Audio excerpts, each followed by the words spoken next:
안녕하십니까. 더 라이브의 오원종, 최욱입니다. 국내에서 첫 원숭이 두창 환자가 발생을 했습니다. 워낙 이 생소한 병이라 이 불안감이 더 커지는 것 같습니다. 맞습니다. 이 코로나19 사태를 우리가 워낙 오래 겪다 보니까 감염병에 더 민감할 수밖에 없는데요. 자, 원숭이 두창이 무엇이고 또 감염 확산을 막기 위해서는 주의해야 할 점이 무엇인지 첫 코너에서 바로 다뤄보겠습니다.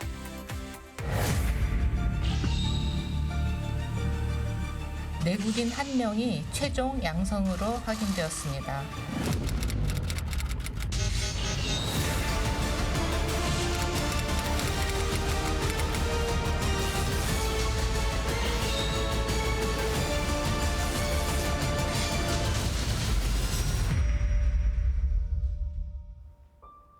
네, 어제 인천국제공항을 통해 독일에서 귀국한 30대 내국인이 오늘 원숭이 두창 확진 판정을 받았습니다. 국내에서 첫 확진자가 나오면서 원숭이 두창에 대한 감염병 위기 경보도 관심에서 주의로 격상이 됐습니다. 한림대 감염내과 이재갑 교수님 모시고 자세한 이야기 나눠보겠습니다. 교수님 안녕하십니까? 네, 안녕하세요. 네, 정말 오랜만에 뵙습니다. 네, 정말 오랜만이네요.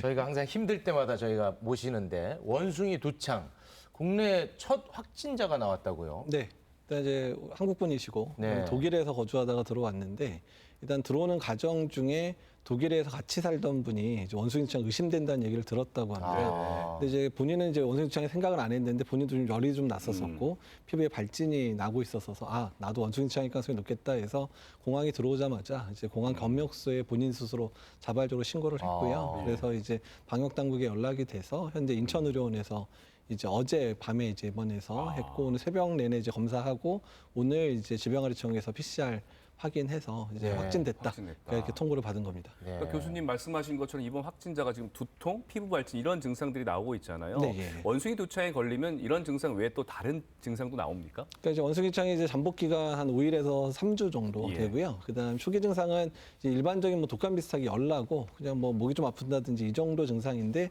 한 3일 정도 지나면 이제 수포를 동반한 발진들이 이제 전신적으로 나타납니다. 지금 화면에 나오는 것처럼. 네, 그렇습니다. 예. 그래서 전신적으로 나타나고 그리고 이제 림프절이 부어서 목이나 이런 데 이제 좀 누르면 좀 압통이 느껴지는 이런 상황들도 이제 올 수 있거든요.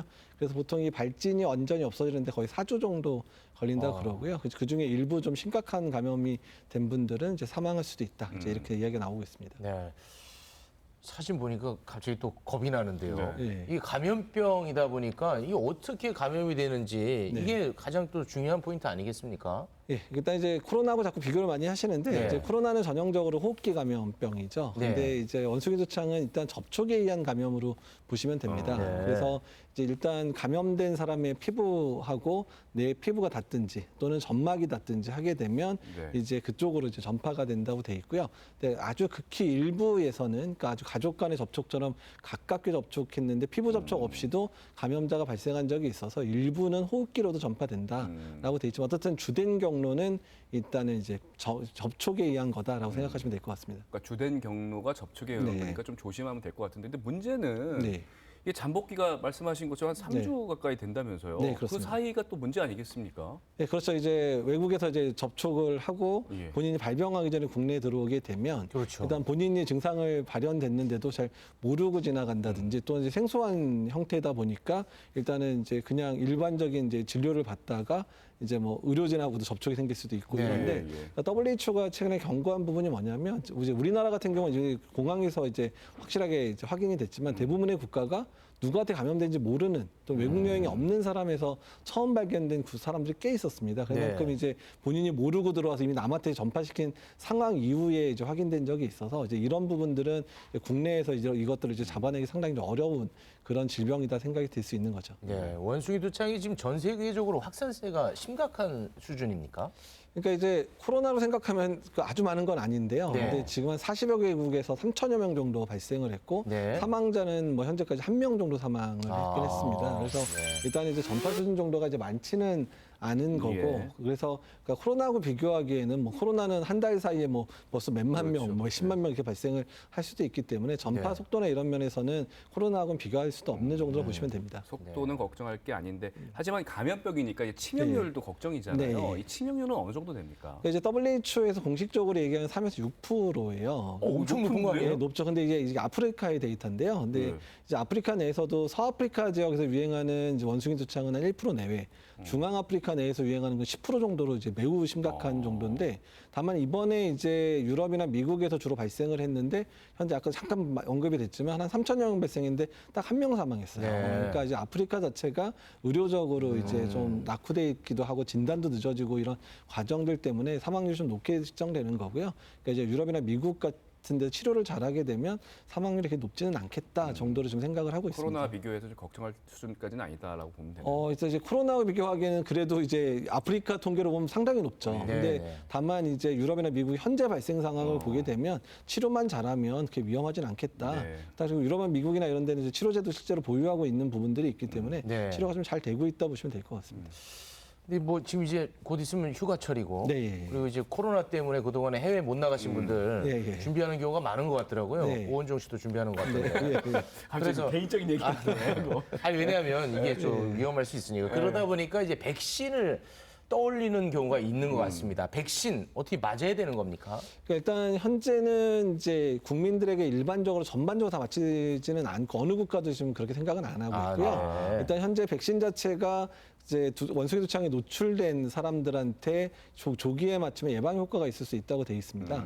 이제 그래서 이제 그런 목적 4일 이내 맞으면 예방 효과가 있다 보니까 아마도 우리 국내에서도 이제 그 원숭이 두창 환자한테 직접적인 접촉이 있었던 분들한테 정도만 예방 접종을 하거나 아니면 원숭이 두창 환자를 진료해야 되는 의료진 정도한테만 아. 예방 접종을 계획하고 있지 일반적인 전 국민 대상의 예방 접종을 고려하고 있지는 않습니다. 아. 근데 윤석열 대통령도 그렇고 질병청도 그렇고 백신 확보가 좀 급한 것처럼 말씀하시던데 예. 백신 확보가 좀 안 돼 있어서 그런 거예요? 이제 그런 거는 아니고요. 그러니까 이제 우리나라가 이제 원숭이 두창 백신을 따로 보관하는 건 아니고 일단은 이제 예전에 천연두라 했던 두창을 북한에서 생물학적 테러 무기로 쓸 수도 있겠다라는 얘기 때문에 두창에 대한 백신을 우리나라가 3,500만 명분 정도, 그러니까 전 인구의 70% 정도를 이제 보관을 하고 있어요. 근데 이거는 이제 2세대 백신이거든요. 네. 그래서 약간 부작용이나 이런 것 좀 많을 수도 있고 접종 방법이 좀 까다롭습니다. 네. 근데 이제 지금 원숭이 두창에 이제 허가를 받은 백신이 이제 유럽에서 출시가 돼 있거든요. 아. 그래서 이제 아까 말씀드린 대로 이제 접촉자 정도한테만 투여하면 될 정도니까 예. 한 500여 명분 정도 또는 많으면 좀 늘리겠지만 그 정도를 수입을 해서 의료진하고 일부 이제 접촉자한테 투여할 계획을 가지고 있습니다. 네, 천연도 말씀하셔서 그러는데 네. 우리나라도 78년까지 의무 접종을 했던 걸로 알고 네, 있거든요. 맞습니다. 예. 그럼 한 40대 중반 이후 분들은 그 천연도 항체를 갖고 있는 거예요? 그러니까 근데 그거보다 그때 이제 많이 줄어가지고 맞고 안 맞고 된 분들이 많아서 주로 50대 이상이나 60대 이상 분들인데 이제 이 접종 부위 보면 이렇게 볼록하게 나온 건 결핵인데 그 옆에 곰보처럼 약간 이렇게 좀 어그러져 있는 상처 있는 분들이 천연두 예방 접종을 하신 거거든요. 그래서 전 인구의 한 20% 내외 정도, 10에서 20% 정도가 이제 천연두에 대한 항체를 아직도 가지고 있다고 생각이 돼서 네. 그러니까 일단은 뭐 그 많이 있는 사람들이 가지고 있지는 않다고 얘기가 나오고 있습니다. 그분들은 좀 괜찮은 거죠. 네, 알겠습니다. 예, 예. 뭐 일단 뭐 백신은 신경 안 써도 될 것 같고 네, 예. 치료제가 있는지도 궁금하고요. 그 네. 예방은 어떻게 해야 되는지 짧게 좀 부탁드리겠습니다. 네, 치료제는 이제 미국이나 유럽에서 이제 허가된 테코비리맛이나 뭐 브린시도포비라는 치료제가 있는데 국내에 이제 도입 준비를 하고 있는 상황이고요. 네. 그다음에 일단 기본적으로 현재 발생 국가를 여행할 때 일단 뭐 마스크라든지 손위생 기본적으로 잘 하셔야 되는 네. 부분이고 네. 일단 모르는 사람과의 피부 접촉이라든지 성관계는 피해라 정도가 지금 예방 수칙입니다. 네, 알겠습니다. 이재갑 교수님 오랜만에 반가웠습니다. 고맙습니다. 예, 고맙습니다. 감사합니다. 경찰에 대한 정부의 통제를 강화하는 방안이 발표됐습니다.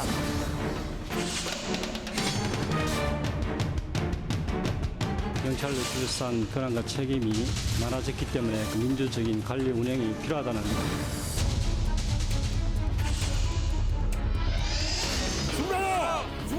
중립성은 물론 수사기관으로서의 독립성마저도 침해할 것이다.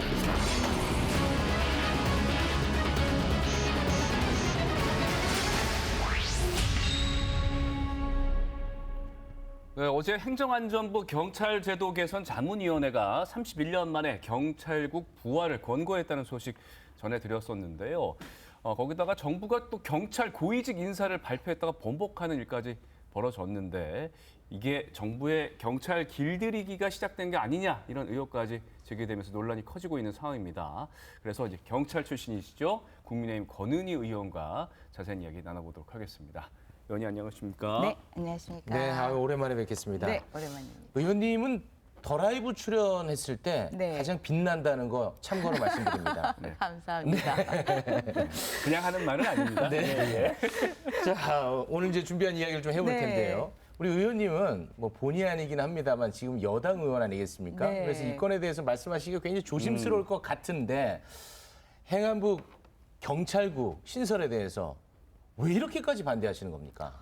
여당이라면 당연히 해야 되는 이야기인데 이 그래요? 부분을 하지 않고 있어서 제가 하고 있는 거고 네. 특히 제가 전직 경찰로서 조직의 특성이나 조직의 문화를 잘 알기 때문에 네. 예, 더더욱 이 부분에 대한 이야기를 하고 있는데요. 네. 예, 어제 말씀하신 대로 그 행안부 자문위에서 공고안을 발표를 했지 않습니까? 참 공고안을 봤더니 장식은 멋있게 해놨더라고요. 네. 민주적 견제를 강화하고 그리고 업무 효율성을 강화하겠다. 네. 포장은 아주 예쁘게 했는데 그 내용물은 31년 전 치안본부식으로 경찰을 통제하겠다. 그리고 업무에 대한 종속성을 강화하겠다라는 내용입니다. 결론적으로 얘기하자면 총평을 내리자면 경찰을 권력의 소나기에 넣기 위한 지름길을 만들어 놓는 공고안이었다 이렇게 평가가 됩니다. 그런데 정부 쪽 입장을 보면 네. 좀 과거의 치안본부 시절하고 지금은 좀 다른 거잖아요. 게다가 지금은 검경 수사권 조정이 되면서 경찰의 권한이 이제 비대해진 만큼 좀 이 부분을 견제해야 되는 게 아니냐라는 입장 아니겠습니까? 정부에서는요. 그 논리를 따라오는 것 자체가 그 논리를 만든 것 자체가 사실은 굉장히 정치적인데요. 네. 예, 그 검찰이 검수완박을 이야기를 하면서 경찰이 지나치게 비대해졌다. 네네. 행안부 장관도 마찬가지로 경찰이 이러한 결과 비대해졌다. 그래서 통제할 필요가 있다라고 얘기를 하고 있는데 네. 사실 검수완박이라는 것은 정치적인 허구의 개념입니다. 정확하게는 수사기소 분리 선언에 불과했을 뿐이고요. 경찰청법에 검찰청법에 검사가 직접 수사할 수 있는 것을 기존에는 6개를 열거를 했다가 2개로 줄였지 않습니까? 네네. 6개로 하나, 2개로 하나 검사는 할 수 있는 수사를 지금도 취사 선택해서 할 수 있습니다. 왜냐하면 죄명을 열거한 게 아니거든요. 형법전에 나와 있는 사기죄, 뭐 특경가법에 나와 있는 뭐 배임수중죄, 뭐 이렇게 죄명을 열거한 것이 아니라 부패범죄, 경제범죄 등으로 규정되어 있습니다. 네. 부패범죄라고 한다면 우리가 뉴스에서 볼 수 있는 범죄들은 다 부패범죄입니다. 붙이기 나름입니까? 예, 거기에 포함시키기 나름이고 그 포함시키는 것도 그마저도 시행령에 위임을 해두었습니다. 그래서 한동훈 법무부 장관이 장관으로 취임한 이래로 사회적으로 관심 있는 사안에 대해서 검찰이 직접 수사하는 것을 검토해 보겠다라고 이렇게 공공연하게 이야기를 하고 네. 시행령에서 검찰이 직접 수사할 수 있는 범위를 넓히겠다라고 얘기를 하는데요. 조금 1% 과장해서 얘기하면 지금 현재 형법 그리고 지금 현재 형사특별법에서 규정하고 있는 모든 범죄를 부패범죄와 경제범죄 등으로 해서 검찰이 직접 수사하고 있습니다. 그렇습니까? 그러니 검수완박은 정말 정치적인 허구의 개념이고 그런 허구의 개념을 빌려서 결국은 경찰을 통제하고 위한 핑계로 사용을 하고 있고 궁극적인 목적은 경찰의 통제이고 경찰이 통제된 상황 하에서 검찰의 그 원래의 권한을 하나씩 다시 복구해 나가는 그런 조치들이 후속적으로 이루어지지 않을까 그렇게 예측이 됩니다. 근데 많은 언론도 그렇고 저희도 그렇고 네. 뭐 사실 경찰이 이번에 권한이 비대해진 건 사실 아니냐 이렇게 저희가 항상 생각을 했는데 그것도 약간의 동의하기 어려운 부분도 뭐 있다는 국정원 말씀이군요. 공안 수사 관련된 것도 경찰로 넘어간다고 얘기하고 그러니까요. 네, 국정원 공안 수사와 관련된 부분도 경찰로 넘어가는데 사실 이와 관련해서는 경찰에 떠맡겨진 그런 측면이 강합니다. 예, 국정원 공안 수사의 전문성에 비추어 봤을 때 경찰이 수사하는 것이 적당한가에 대해서 경찰 내부에서도 이견이 있었고 그런 부분들이 떠맡겨진 부분들이 있는데 이러한 부분들이 실제 실제 경찰로 권한이 넘어간 부분이 있어서 그 부분에 대한 견제의 필요성이 있다라고 한다면 네. 정상적인 방법으로 즉 행정경찰과 사법경찰을 분리하고 그리고 중수청 설치와 같이 사법경찰의 권한을 조직을 분리하는 방법으로 조직과 권한을 분리하고 그리고 경찰위원회라는 그런 외부의 통제를 실질화하는 방법 그리고 경찰 내부의 직장협의회 현장 경찰관 위주로 만들어진 직장 경찰관들을 그 직장 협의회를 통해서 관리직을 견제하는 그러니까 쌍방향으로 서로 견제가 되게 하는 그러한 그러니까 정상적인 경찰국 말고도 다른 방법이 여러 가지가 있다라는 말씀이시죠. 정상적인 방법으로 얼마든지 예. 견제할 수 있고 보다 효율적으로 견제할 수 있고 실질적으로 견제할 수 있는데 왜 과거의 악몽과 트라우마를 떠올리게 하는 이 치안본부식 통제를 고집하는지 알 수가 없습니다. 네. 그리고 이 정부 조직법에는 이제 행안부 장관 사무에 치안이 없는 건 맞죠? 네, 치안이 치안이 없습니다. 없는 거죠. 예, 예. 이제 그러다 보니까 이제 행안부에서는 시행령을 바꿔가지고 이 경찰국을 두겠다는 것 같은데 이제 그러다 보니까 정치 조직법에 없는 것을 시행령으로 할 수 있느냐 이런 이제 비판이 나오고 있습니다. 특히나 이제 민주당의 경찰 출신 황운하 의원 같은 경우는 이거는 장관 탄핵감이다. 네. 뭐 이런 말까지 하고 있는데 여기에 대해서 어떤 생각을 갖고 계십니까? 정부조직법의 치안 사무라는 부분이 부존재하는 것이 아닙니다. 그래서 시행령으로 치안 사무를 행안부 장관으로 하면 행안부 장관이 치안 사무 업무를 통할할 수 있는 그런 개념이 아니고요. 네. 정부조직법 34조에서는 행안부 장관의 소관 사무를 열거를 했는데 거기에 치안 사무가 없습니다. 네. 그리고 6항에서 치안 사무는 경찰청의 소관 업무로 한다라고 해서 치안 사무에 대해서 분명히 맡을 주체 그리고 이 경찰청에 대해서 관련된 법률의 제정의 조직의 운영과 조직을 규정한다라고 되어 있기 때문에 네.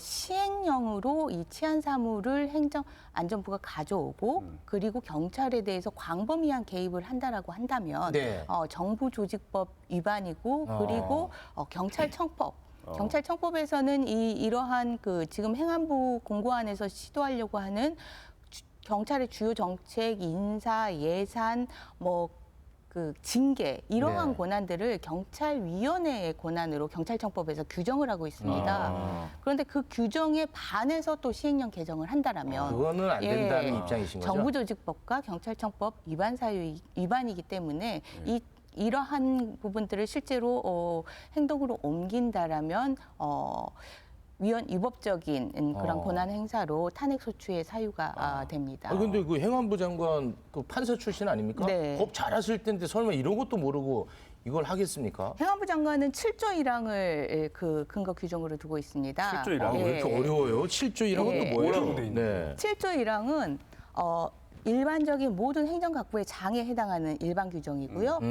행정각부의 장은 소관 사무를 통할하고 그리고 소속 외청에 대해서 지휘한다라고 되어 있습니다. 소속 외청. 그러면은 지휘한다. 행안부가 경찰을 지휘할 수 있겠네요. 그 7조에 따르면은 네. 그렇게 해석될 수 있지만 분명히 치안 사무와 관련해서는 34조의 행안부 34. 또 있어, 장관으로 거기. 해서 거기에서 치안 사무를 행안부에는 두지 않고 경찰청에 담당한다라고 되어 그러니까 있습니다. 행안부만 특별히 뭔가 법규가 하나가 더 있는 거군요. 지휘를 하지 사무를 직접 관장하지 치안 않는다. 사무, 치안 사무. 지휘도 7조에 따라서 지휘할 수 있는 근거 규정도 없습니다. 네. 저희는 사실 뭐 사법고시를 볼 일이 없으니까 너무 어렵네요. 어쨌든 뭐 국회 입법이 어려우니까 시행령으로 좀 돌아가려고 하는 거 아니냐 이런 꼼수다 이런 네. 비판도 나오고 있는 게 사실인 것 같아요. 네. 예.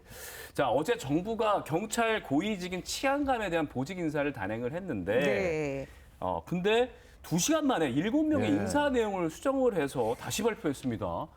이런 경우가 과거에도 있었습니까? 저는 깜짝 놀랐는데요. 네. 뭐 없습니다. 전혀 이런 일이 없고 뭐 심지어 수십 명이 이동하는 지구대 이동 같은 경우에도 이런 일이 있을 수가 없는데 왜냐하면 경찰에서 가장 중요한 행정이 인사 행정입니다. 네. 예. 그래서 그 해명을 최초의 해명을 직원의 실수다, 단순 실수다라고 이렇게 내놓는 걸 보고 이것은 뭔가를 숨기기 위해서 이런 해명을 내놓는구나. 왜냐하면 이건 직원 실수가 있을 수가 없는 행정이거든요. 아니 그럼 전문가시니까 왜 이런 일이 발생했다고 보시는 겁니까? 분석을 해보자면 경찰청이 발표한 게 최종안이 맞습니다. 경찰청이 최종안이 아닌데 발표할 리가 없고요. 그럴 수는 없는 거고 발표했습니다. 그 과정에서 실수나 착오가 있을 수는 없는 겁니다. 네. 그것이 최종안이 맞는데 네.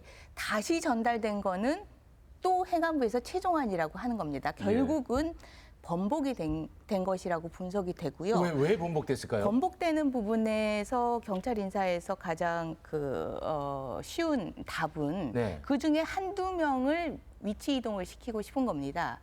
그 중에 한두 명을 위치 이동을 시키고 싶으면 전체가 다 위치 이동이 되게 됩니다. 그리고 그 범위가 전체가 아니고 일부 소규모에 한정을 해서 위치 이동을 시킬 수는 있지만 그렇다라고 했을 때는 누구를 위치 이동시키고 싶은지가 분명하게 드러나기 때문에 그런 부분들을 감추기 위해서는 전체를 다 위치 이동을 시키는 방법으로 이렇게 인사가 번복이 될 수 있는 아니 누군가가 상황입니다. 좀 마음에 안 드는 사람이 있으면 그럼 사전에 좀 그렇게 하지. 그러니까 조율을 하면 되잖아요. 네. 경찰청하고 행정안전부하고. 그러니까 조율 부분들이 아니면 잘 갑자기 안 뭔가 됐던 지시가 거죠. 떨어졌다 이렇게 볼 수도 있습니까? 일단 뭐 행안부 장관이 외국에 있었다라고 하니까 의사 전달이 좀 원활하지 않은 측면도 있었을 테고요.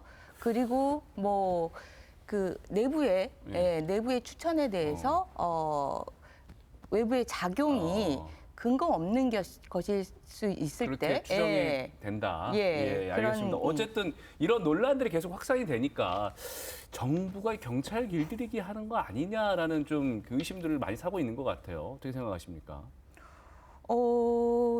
지금 현재 이 자문위에 공고하는 내용이나 어제 그 초유의 그 인사번복 이런 내용을 보면은 경찰 조직을 완전히 정치 권력의 해바라기 조직으로 만드는 그런 모습들이고요. 정치 권력의 해바라기가 일단 정치 권력의 해바라기 문화가 조직 문화가 되면은 구체적인 부당한 지시 없어도 알아서 뜻에 따라서 충성하게 됩니다. 알아서 뜻에 따라서 충성하게 되면 정말 큰 해악이 구체적인 지시가 없기 때문에 나중에 이에 대한 사법 처리도 또 이에 대한 불이익도 막연하게 됩니다. 왜냐하면 구체적 지시가 없기 때문에 알아서 충성했기 때문에 국민들은 정말 아무것도 구체적으로 잘못을 지적하거나 필요한 조치를 취하지 못한 상태로 국민에 봉사하지 않고 정권에 해바라기 하는 그런 경찰을 맞닥뜨리게 되는 상황인 거죠. 네, 알겠습니다. 오늘 조금 어려웠는데 오늘 중요한 이슈니까요. 뭐이 정도에서 마무리 짓는 걸로 하겠습니다. 하실 말씀 다 하신 거죠? 저 정말 꼭 이 말은 하고 싶어요. 시간이 없는데 짧게 좀 부탁드리겠습니다. 윤석열 대통령께서 경찰에 대해서 공약하신 내용이 경찰청장을 장관급으로 격상시키겠다라는 말씀이었습니다.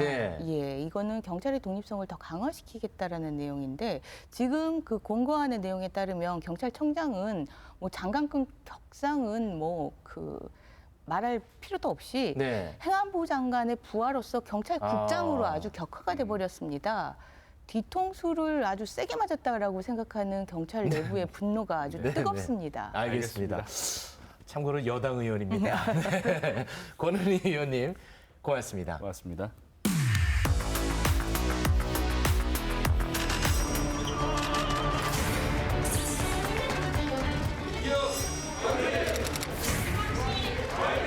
세상에서 가장 필요 없는 게 이준석 국정입니다. 그렇습니까? 네. 걱정 안 해도 됩니까? 걱정 안 하셔도 됩니다. 징계를 만약에 받는다고 했을 적에는 당이 아마 치명적인 국민의힘이나 그 지지자들에게는 굉장히 치욕일 겁니다.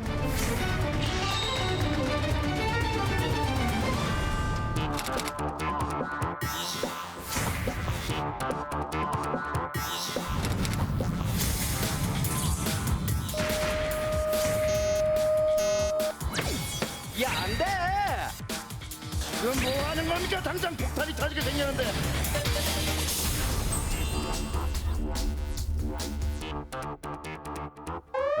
비상입니다. 비상. 지금 정치권 그야말로 비상입니다. 이게 징계 비상이에요. 이 집권당 대표 징계심이라는 사상 초유의 사태가 일어났습니다. 그래서 저희 더 라이브가 두근두근 비상대책위원회를 긴급 소집했습니다. 두근두근 형제, 국민의힘 김근식 전 비전전략실장, 민주당 현근택 전 선대위 대변인 두 분 모셨습니다. 안녕하십니까? 안녕하세요. 네, 반갑습니다. 여야 할 것 없이 지금 징계권으로 아주 비상인데요. 예. 먼저 국민의힘부터 가보겠습니다. 이준석 대표, 윤리위 열린다 안 열린다 뭐 말들 많았는데 오늘 이제 네. 열렸고요. 조금 전에 김철근 실장 소명 절차는 끝이 난 것 같습니다. 그리고 이제 지금 현재는 계속 논의가 이어지고 있는 것 같은데요. 아직 결과가 안 나왔으니까. 예, 그렇죠. 예. 이준석 대표 징계 수위가 어느 정도로 나올지 예상하는 게 있습니까?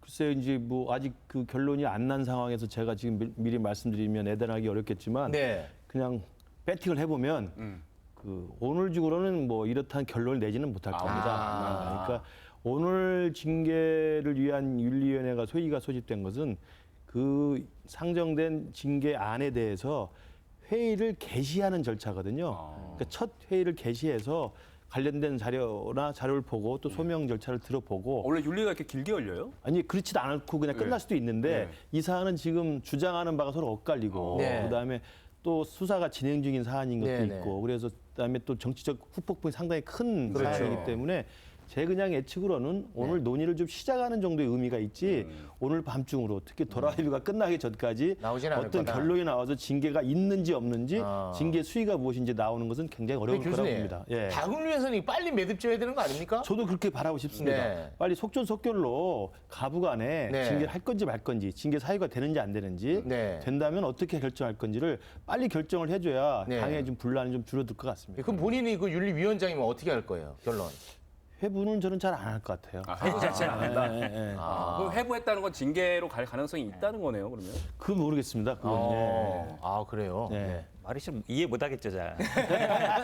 굉장히 좋아하시는 것 일단은 같아요. 징계 개시한 건 맞고요. 예. 근데 아마 오늘 저도 결론이 안 날 것 같습니다. 아. 왜냐하면 이제 김정근 정무실장은 참고인, 한마디로 하면 증인으로 출석한 거고. 네. 근데 이제 본인이 출석 안 했잖아요. 네. 아니, 본인은 하고 싶어 했는데 이준석 대표가 거절당했대요. 거절당했다고 하는데 또 이양희 저 징계위원장은 우리 그런 적 없다 하고 있거든요. 그런데 기본적으로 징계를 하려면 본인이 나와서 얘기를 들어봐야 돼요. 어떤 경우에도 본인이 출석 안 하고 징계하는 거는 절차적으로 예를 들어서 이게 법적으로 문제가 가거나 나중에 법적으로 문제가 갔을 때 분명히 문제가 됩니다. 출석해서 소명할 기회를 안 줬기 때문에. 네네. 그래서 제가 보기에는 오늘 내로 결론이 안 날 것 같고 그건 아마 정치적으로도 원할 겁니다. 왜냐하면 이거 빨리 결론 나는 것보다는 이게 사실은 어찌 보면 뜨거운 감자거든요. 어느 정도 이제 가르마가 타져야 되는데 그게 아직 당내에서 논란이 많습니다. 그러니까 이게 징계위원들도 어느 정도 생각을 할 거예요. 어느 정도 한쪽으로 정리가 안 되고 있기 때문에 제가 그래서 오늘 중으로는 결론 나기 힘들지 않겠나. 그러니까 윤리위에서는 이것만 바라보고 결론 내릴까요? 아니면 어떤 정무적, 정치적 판단을 좀 할까요? 정치적 판단을 할 텐데요. 사실 이게 내가 변호사 입장으로 얘기하면 네. 지금 이제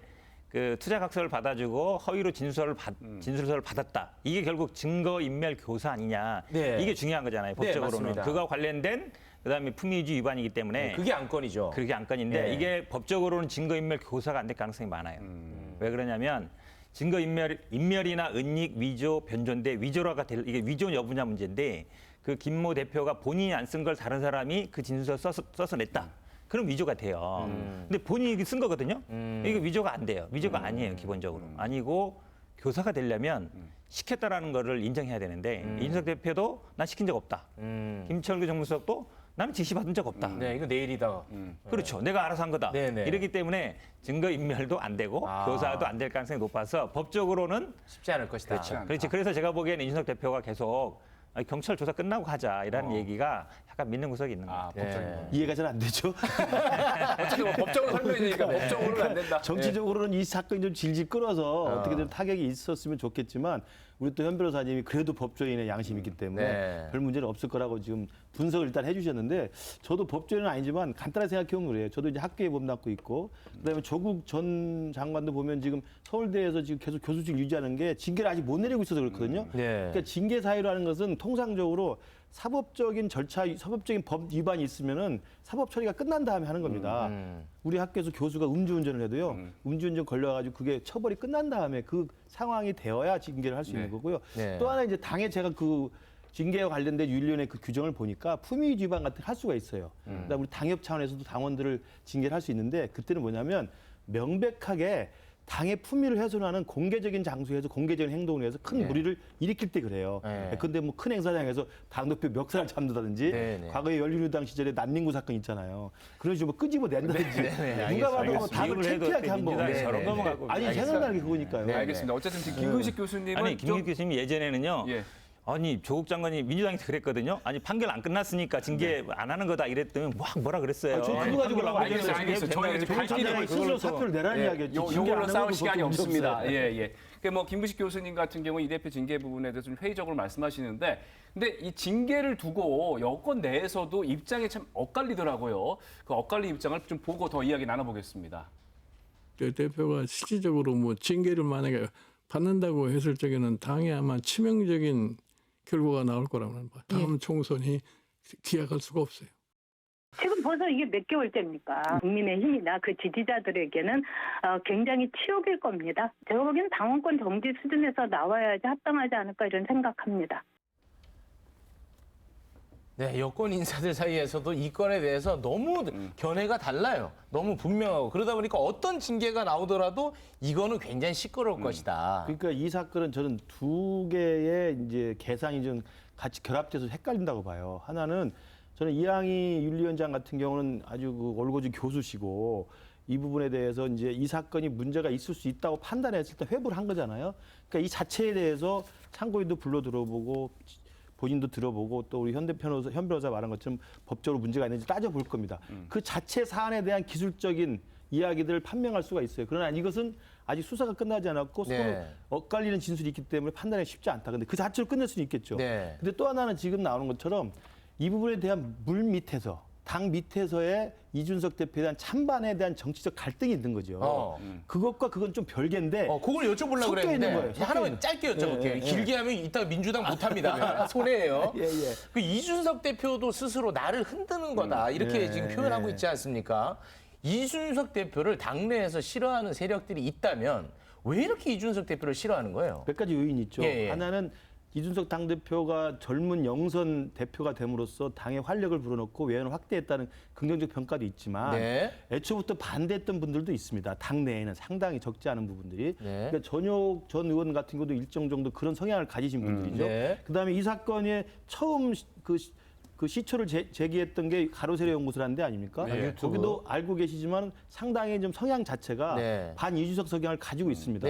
그리고 이제 그러한 당내에 이준석 그 대표의 정체성과 중도와 방향과 당의 개혁 성향에 대해서 반대하는 그룹들이 일정 정도 있고요.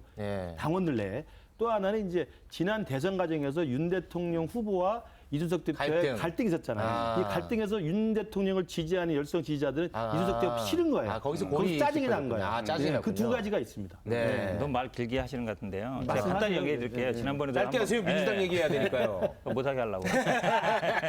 왜냐하면 이거는 사실은 당을 장악해 들어가는 친윤계가 장악해 들어가느냐 못하느냐 그 싸움이에요. 권력 다툼이에요? 그럼요, 당연하죠. 차기 총선 지금 내각이라든지 대통령실에 검찰 출신 많지 않습니까? 이분들 다음에 다 이제 좋은 자리 강남 막 이런 데 막 나가려고 할 거예요. 그거 밀어내야 되거든요. 공천 문제다 당연하죠. 이거군요. 근데 이준석 대표가나 아니면 뭐 딴 사람이 있으면 잘 안 돼요. 그 싸움이에요, 벌써 제가 보기에는. 근데 저 부분은 좀 너무 나간 게 민주당 해야 되는데요. 아니, 이준석 대표는 내년 6월이면 끝나는데 또 나올 수도 있다고 공천을 그렇게 할 수는 없는 거예요. 그러니까 제가 볼 때 저런 식으로 친윤계가 당을 장악하게 해서 이준석을 무너뜨린 거라고 하면 너무 과도해서 게 왜냐하면 그건 방식이 옳지 않아요. 이거 쿠데타잖아요. 그러려면 노선 투쟁을 하면 됩니다. 그러니까 보는 건 다 다를 수가 있으니까요. 노선 투쟁을 하면 되는데 괜히 뭐 이미 꼬투리 잡아서 징계를 한다는 것은 굉장히 구태연한 방법이에요. 알겠습니다. 요거 이 정도 정리하고요. 두 번째 비상안건, 여기도 비상입니다. 민주당 비상인데요. 지난 월요일에 성희롱성 발언으로 최강욱 의원이 6개월 당원권 정지 처벌을 받았습니다. 근데 바로 또 재심을 청구했고요. 그러니까 박지원 또 전 비대위원장이 최강욱 철험의 좌표 부대 다 부끄럽다, 철험에 해체해야 한다. 또다시 철험에 비판하고 나서면서 이게 또 다시 양측 간의 전쟁이 불붙은 모양입니다. 이 징계 후폭풍이 좀 크게 있는 것 같은데 어떻게 보고 계십니까?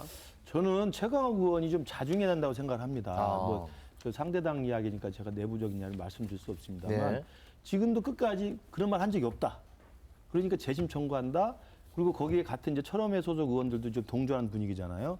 그러면 엊그제 있었던 윤리심판원의 결정이 그럼 완전히 황당한 자료를 가지고 결정했다는 거 아닙니까? 근데 네. 어제 오늘 또 계속 나오는 그 일부 언론의 단독 보도에 의하면 다수의 사람이 와서 증언을 했다는 거 아닙니까? 그게 들었다라고. 그러면 지금 성적 비속어를 썼다라고 이제 증언했다는 거죠. 그러면 최강 의원은 명백히 자기가 한 걸 기억 못하고 있든지 아니면 알고는 있는데 정치적인 치명상을 피하기 위해서 지금 계속 거짓말로 일관하고 있는 건지 저는 이 부분에 대해서 최강 의원이 정말 해명을 해야 되는데 저렇게 끝까지 밀고 나가면 뭐겠습니까? 딱 하나죠.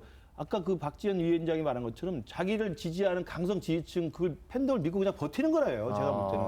저는 제가 최강 의원이라면 저는 잘못했다고 인정하고 그게 뭐 크게 피해자가 있어가지고 형사 고소된 사건도 아니잖아요. 그냥 도덕적으로 잘못했다고 하면 되는데 왜 그 말을 그렇게 못하는지 모르겠어요. 그러니까 최강 의원이 지금 민주당 내 분란을 오히려 키우는 상황이다.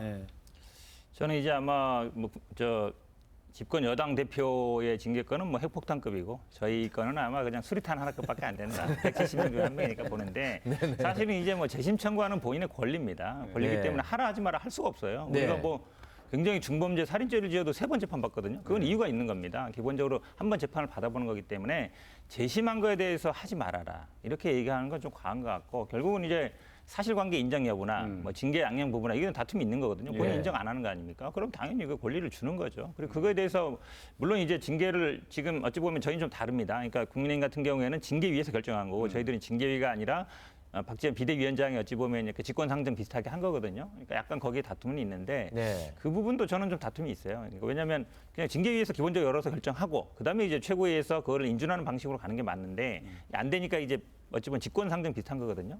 그게 뭐 타당했냐 이런 논란도 될 것 같습니다. 저는 이제 최강 의원이 같은 제가 전주 출신 후배라서 잘 아는데 실제로 전주에서 그 쌍지읒을 하는 그 짤짤이라는 그게 있어요. 이른바 그 학생들이 노는 그 놀이거리가 있습니다. 서울에도 있습니다. 전국에 다 있죠. 전국에 다 있어요. 그게 아시잖아요. 쥐어가지고 이게 하나인지 두 개인지 세 개를 하는 거잖아요. 그러면 그게 쌍지읒을 하는 그 놀이를 한 명이 합니까? 여럿이 합니까? 말씀해 보세요. 뭐 여럿이 할 수도 있고 둘이서 할 수도 있고. 혼자는 절대 못하는 거잖아요. 그런데 그때 그 내용을 아시잖아요. 주메이라는데 김남국 의원이 혼자 하는데 그 얘기하면 최강 의원도 뭐라 논리적으로 말이 안 돼요. 옛날 학교 다닐 때처럼 숨어서 그거 하고 행여나 그 단어가 나올까 이렇게 불안불안해요. 얘기하고 제가 말을 안 하니까. 알겠습니다. 학교 다닐 때처럼 숨어서 이 얘기한 쌍지읒은 거라니까. 혼자는 결코 못하는 겁니다. 네네 알겠습니다. 네.